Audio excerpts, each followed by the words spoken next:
guy's hand that the character was in the movie software. All right. And that's what I mean about thinking out of the box. You know, you have to do sometimes, you got to think out of the box to make something work. And when I first looked at the script, I didn't know how the hell I was going to do it. And I ended up putting it together. It took almost a year to get it all together because Roger didn't want it to basically go out right away.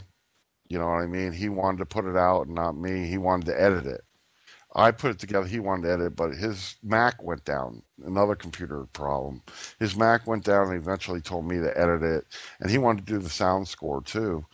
I ended up doing the sound score, the editing, and everything, and we ended up getting it out, and people loved it. They thought it was amazing type piece, you know, for what it was. And it's the first challenge I really had with somebody else's script too. It was the first time I worked on somebody else's script, which was Roger Simeon's movie, and it turned out really well at the end. And GP was the one that helped me. And as far as you know, K4 is an excellent actor, GP is an excellent actor, and everybody that was in your Nobbit did an awesome job acting on all your roles. Actually, everyone did. I was just amazed by how talented the community is. hmm and the thing, I'll tell you, you said you had 27 members in your cast. 27, yep, 27 members. You beat me by one for War of the Worlds. I, Oh, is that right? Wow. yeah, I had 26. I think it was 26 altogether, and that was a challenge too. You know, working with all those actors, getting them to get their scripts, putting all the VOs together, you know, putting it out, you know, working. People don't realize when you're dealing with a 26 cast member script of all the work that you got to put into it once you get the VOs, because then Yeah. you got to I separate the VOs and all that. Go ahead. Go ahead, Gabe. What were you going to say? no, I was just saying, yeah, I didn't realize the amount of tracking that I had to do. Like I ended up, doing a spreadsheet so I could track. Okay, this character has his line submitted. This needs a retake, that type of thing. But yeah, I mean, initially I thought, okay, I'll just save it and I'll look at it when I need it. But eventually I had to go open up a spreadsheet and track it that way because it got a little bit too complicated with that many people. Well, yeah, and I'll tell you another thing. A lot of VO actors give you a lot, all their lines in one line. Yeah. You got to Yeah. break it up. I And don't. there's also different takes, different styles. Like when Killian gave me his lines, it was three different styles of lines that I had to pick from, and I finally picked one that I thought was the best, and it turned out to be the right choice for me because I liked the way he portrayed the character. But yeah, there was some of the more prolific uh, actors actually would try different versions. hmm And it's funny you mentioned Jorge doing the gay DJ. I like that character so much. I said, hey, try to approach that little technique with the character that he played in the Nobbit, and he actually delivered that with the guy with the Marty Feldman eyes. Yeah, you know, no, he got typecast. In other He words, got typecast. no, yeah, it's true. You know, I mean, and it's right. Some of the voice actors will do it in more than one take. You know, in different ways. Which is one of those that does that too. I mean, she'll give me just a improv take that she's done, or the lines. You know, a couple of the lines, variations of the lines, and which helps you as a director because sometimes the improv's better than your actual line that you've written. You know, That's right. so And actually, I was gonna say which I asked which to do a song for the Nobbit, and then she sent me back this acapella that just kind of blew me away. I go, wow, no edits needed. I mean, that was awesome. I didn't even think of doing it acapella initially, but it came back really, really great. Oh, I'm glad you liked it. I was like, well, because I couldn't find a track that didn't have the stupid singing, but Yeah, like the the chorus. the chorus, they were, yeah, because they were singing the chorus, and I'm like, oh fuck it. I'm like, I'm just gonna do it a cappella, and hopefully That was the best choice ever. and it worked. Well, And you it worked know, well. the joke lines of the Blob, you know, that she did, which were outtake, which it totally improv. All right, I yeah. said it was hilarious when I heard it. It was hilarious. Okay, but I couldn't use it in the script. You know, it just wouldn't fit. But I said, you know what? They're so funny. I'm going to use it at the end. as blooper reels, and it worked. I mean, some of the comments were that you stole the show with the bloopers at the end. All right. And That's what happens when I don't get sleep. we did that on the PMS movie, right? That's right. The PMS was like lack Up of all sleep as night, well. we were up all Yeah. night, and we were just screwing around at the set, and we said, you know what? She started rambling, is what she did. I was like, keep going. And I said, I'm going to film it. Well, yeah, because Chris was admiring. I'm like, look, Chris, look what I did. I made like I've made this like menstrual cycle thing, and he's like, Jeez. what? And I'm like, look, not only am I bleeding out of my eyes, but I'm bleeding out of my crotch too. And so I would hit the animation, and then I would just rant at him like a crazy girlfriend. What do you mean that I'm too fat in this? Blah blah blah. Sort of thing. I said, Witch, we're going to film this. And she goes, yeah. Try not to laugh so much, though, so you take. So she started ranting, basically. And I had the motors for the face that I think you gave me, which or something. Yeah, because I was using the emoter too, because I was playing with the emoter at that time. Yeah. So I said, well, I'm gonna be the boyfriend, and you can be the woman, and just go off, and every time I'd get to me, you'd see me with my jaw wide. Oh my God, and she just went on a rant. Basically, it worked. It's funny. That was a tough. Well, I found that was kind of tough for me though, because I've never really experienced that in real life. I've just heard about it from people. You've never Like, been in a bad mood, though. well, no, I've been in a bad mood, but I don't rant like that. You know what I mean? Like, not seriously. Like, if I ever ranted like that, it would be a joke. You know what I mean? Yeah. Well, it So, reminded me of my ex during her cycle. Believe me, that's why I was like, oh my God. Because yeah, she used to get like that. it's really In fact, tough. I said something to Pat about that earlier. We were talking about something like that, and I said, "Yeah, I always know when her friend came around, I'd have to go in the other room and hide for about a couple days." See, like that's the thing, you always hear stories like that from guys. Like you'll be talking to guys and you always hear that, but I've never. Well, she'd go into three different personalities. There was the happy one, oh, I love you, baby. And then there was the crying one where she'd start crying and going, why does the world hate me? Why don't you understand how I feel? And on and on. And then there was the angry one. Okay, so I'd get all three sometimes within an hour. All right. Gotcha. So it's like, back. Where's my cross? Back. Just leave me alone. Yeah. Yeah, well, she had it bad, but you know, some women don't suffer from it, some do. Well, some women really suffers, and I feel bad because, that it's not good to like go through that. Like sometimes you get really bad cramps and well, I mean, I used to get really bad cramps when I was younger, like so bad I couldn't get out of bed sort of thing, but I've never like I don't think I've ever freaked out and tried to kill someone or anything. I'm reading what Lex said. I'm reading what Lex said in the text. Yeah. Well, that's one thing my ex always used to say. He's like it's you're amazing because you don't get PMS. Sort of thing. That did. Okay. And that's why. But yeah, well, we took some heat because of that, because what was said at the end. Women go through this once a month. How did you put it? What was the slogan again? Do you remember? Oh, I can't even remember what I said. I was like, women go through this. Right. The men are Well, you twisted it. You twisted what I said originally.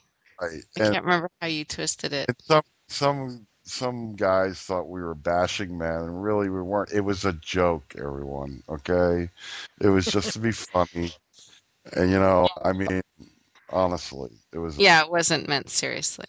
right. It was a joke, like the whole thing was. Like it wasn't a cut to women. Well, I felt Was that it we the men? I felt we had to add that at the end because the whole movie itself is kind of bashing women. You know what I mean? Like in the sense that look at women and how bad they get when they're PMSing, right? The whole movie was about that. So the thing at the end had to be kind of said towards men Yeah, to that might balance it be out. bad, right? Yeah, Yeah. I agree. And we did it as a joke, and like we said, we put it together, and it was like late at night. In fact, it was 6 a.m. in the morning. We neither one of us had slept all night. Yeah. Setting up sets all day long, and it just went into this rant that she did. Like she said, she was playing around with this blood animation, and we came up with the idea, and we ran with it. And see, that's another thing. Sometimes just doing out of things that spare the moment or spontaneous, just being. Well, we were getting blood ready for Eastman because in another scene, like when we were doing the Yay Cats, I ran over him with the car, so we needed Right. realistic looking. So I was playing with blood to try to figure out what the most effective way to kill him would be. Like to make it look realistic. And it worked. It's it's too bad that the episode got trashed because of Mac's computer, but Oh yeah, there's so much good stuff on that. That was yeah, unfortunate. yeah, 15 hours of filming for a 7-minute episode. Wow. Yeah, but because we didn't know what we were doing when we started filming. When you first start in SL, it takes much longer than it does later. Well, but that's with any engine though, right? Hmm. It Yeah, always takes longer in the beginning when you don't know what the hell you're doing and you're fumbling around with the tools but in SL there's the added bonus that you're dealing with live people, so you have to kind of go with their schedules too and yeah. And we have another problem too, is you're saying your lines and then your actors start busting up laughing because the lines are so funny and you got to go, cut, we got to do it again. So we ran into, well, it's like live action, the same thing. I mean, you got your actors are acting. I've been on a set where an actor has screwed up his line 15 times. Now, he Oh, screwed up jeez. 15 times. That's 15 takes. You got to Wow. keep doing the same line. And it gets to the point where the director's going, please, please get it right this time. Cost me thousands of dollars. Okay. I mean, seriously, So, and we ran into that doing the episode because some of the lines were so funny, you start cracking up. And I had Mac as a cameraman, and he was getting to the point where I'd say, Mac, you ready with the shot? Yes, ready. he was getting crabby and I was like K, which is making Chris crabby. And everybody was, He's like, but just don't say K. and Mac was at the point where he said, Chris, yeah, I went, yes, Mac, I'm ready for the shot. I said, okay, film it. And it was like, okay. But yeah, Witch kept saying K, and everybody else started going K. But it was fun because we got a lot of laughs out of it. There was a hot tub scene with Eastman that was hilarious. Pictures of that. We should put the pictures up somewhere. We couldn't get the pose balls right, so women were sitting all over them. And Eastman's complaining about, how long do I got to stay here? I'm saying, what are you complaining about? You got women all over you. I mean, and it was fun, but it's a learning experience when you first start filming in here on how to do certain things. And I've learned one thing from it.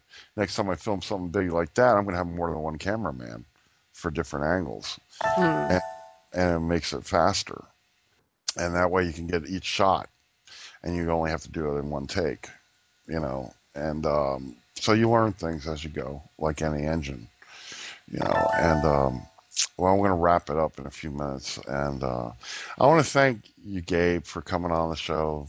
Oh God, we've probably had you on 3 or 4 times, right? Yeah, and actually, yeah, I gotta thank you guys for what you did for the community. Definitely it was a good series, and as you know, I've used many of your comments in pimping my movies. So definitely this. Hey, So That's awesome. yeah, so you're a pimp enabler, and I congratulate you for that. And definitely, the service that you did for the community is really top notch. Sorry to see you guys go. At Yeah, least in this venue, but I'm sure you'll be around. 2 years of doing the show, me and Nori started the Weekly Look because, and I'll be honest how it started. We started seeing TMU where people were not commenting on the newer studios that were coming into TMU.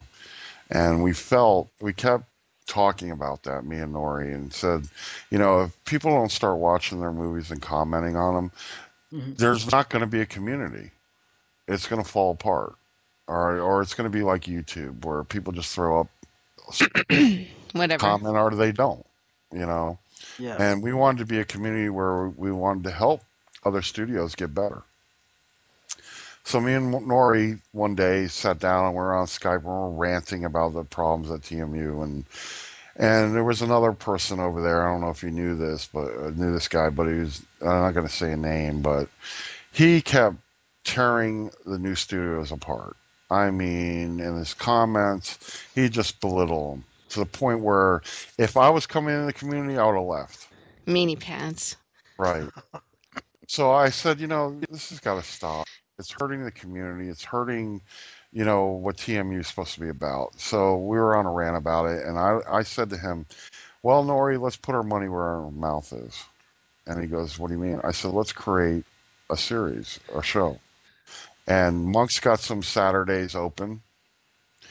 And I said, let's do that. And I talked to Monk. I plugged what we wanted to do. Monk wanted me, believe it or not, I'm going to reveal it now, Monk. Monk wanted me to basically do the movie storm hour. Yep. And Oh. right. And I said, I know nothing about Movie Storm, to be honest with you, because I don't use it. I don't use the engine. So we started talking, and Monk said, all right, I want you to go with your idea, but can you talk about Movie Storm?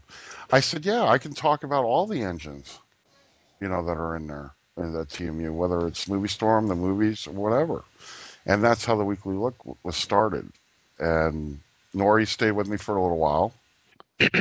Then he couldn't do it anymore, and then Matt came in for a while. You And killed them off Yeah, I killed secretly. him off. He tried to kill me, but you just can't kill a witch, so I just kept going. That's true. But Mac had to work on Saturdays. He couldn't do it anymore. And then Smokester 13 came in. I like Smokester, but he was young. All right, and when a woman would come on as a guest, he would hold his words and start. He didn't know what to say, and he would stutter. So when a woman was on, women got him nervous. So Aw. I came into SL promoting TMU, and basically to find out what you could do in SL as far as making movies and all that. And I met Witch. And I don't know. hold on, I'm getting something from Clint Bigelow. He says, "Can I post something to you to say before the show is over?" This is a Wolf Pred, by the way. Wolf Pred, if you want to come on Skype, I'll bring you in if you can hear me, and you can say it about the show, whatever you want to say. So, I met Witch, and guess who introduced me to Witch? Pet love! Yeah, Pet Love did, which is our producer. And Pet, it was funny because Pet was bringing in, what was it, bots? She's bringing in, yeah, I was critiquing her bot actors. And so when Chris appeared, I was like, yeah, he's not bad, blah, blah, blah. I was like totally critiquing him. I think he's cute, blah, blah, blah. And I'm standing there quiet. Because I didn't know it was a real person. I thought it was one of her. Yeah, it was just funny. Said, he's real. And I went, hi, how you doing? And she went, oh my God. It's Well, I didn't expect it. Yeah. And that's how me and Witch met. And we started talking, God, it must have been for hours about art and about films. And before too long, first I wanted her as a guest. I said, the hell with that. I want her as a host, because the discussion we had. Because I was horribly perverted.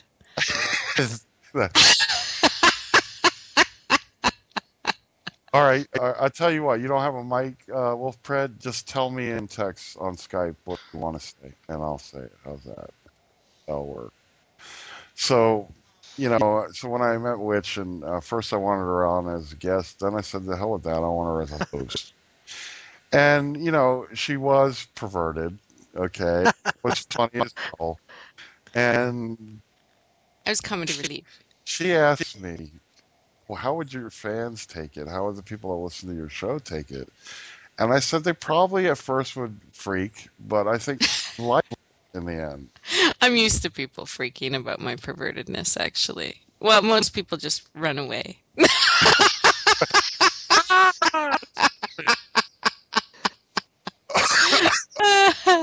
Well, I Well, have to say this. people either really like it or they totally hate. Like they either really like that aspect of me or they really hate it. And a lot of people can handle the nice aspect of my personality, like the nice witchy, but a lot of people can't necessarily handle the perverted aspect of my personality. Yeah. Actually, seeing you walking around with the 5 penises scared the heck out of me.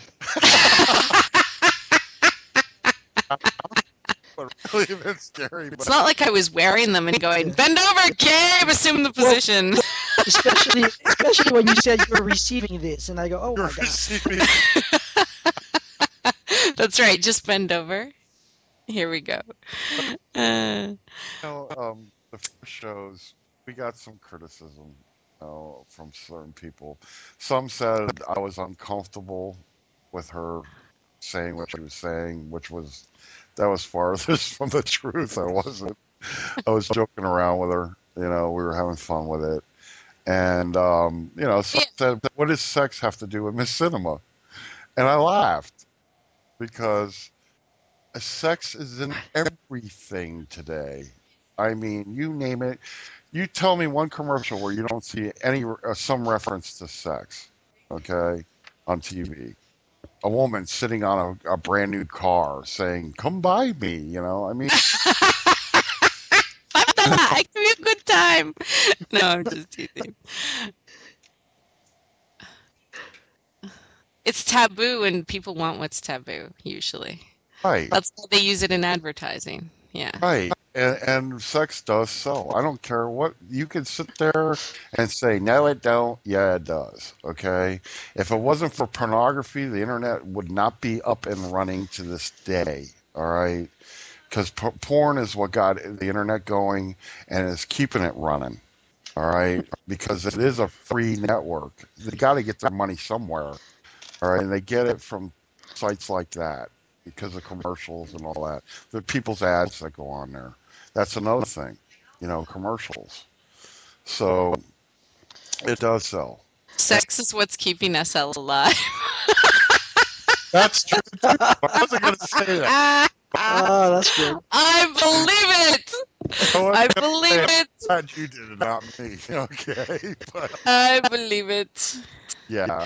Well, okay, it's because it's universal. It's something that we all do. It's a natural human thing, but it's so taboo in so many societies, and it's hypocritical, really. It's like we act like it's this horrible thing, but it's so natural to everybody. I guess it's kind of maybe us afraid of our own caveman side or something. I don't know. No, I think in Europe they're more lenient because they're a lot older. Okay. They've been doing it longer. Yeah. Their society is a lot older than our society, is what I'm saying. And they look at it as it's a natural thing, like you're saying. It's natural. So what's taboo about it? Yeah. In the American society, because of people's beliefs, their belief system, they're like, no, you can't touch that. No, you can't look at that. Meantime, those same people are going to adult bookstores at night, disguising themselves, getting porn. Well, exactly, yeah. Looking at it on the net. And if it wasn't true, pornography wouldn't be as big as it is in the U.S.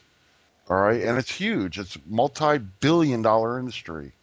All right. So the way I look at it is it's natural, like you said, and we're all adults. Okay. It's like when alcohol used to be taboo, No. right? Before alcohol was legalized, they look at how much they made off of that, right? It's like if you take something that people like and you say, no, you can't have this, it's bad. They want it even more. It's just human psychology, really. Right.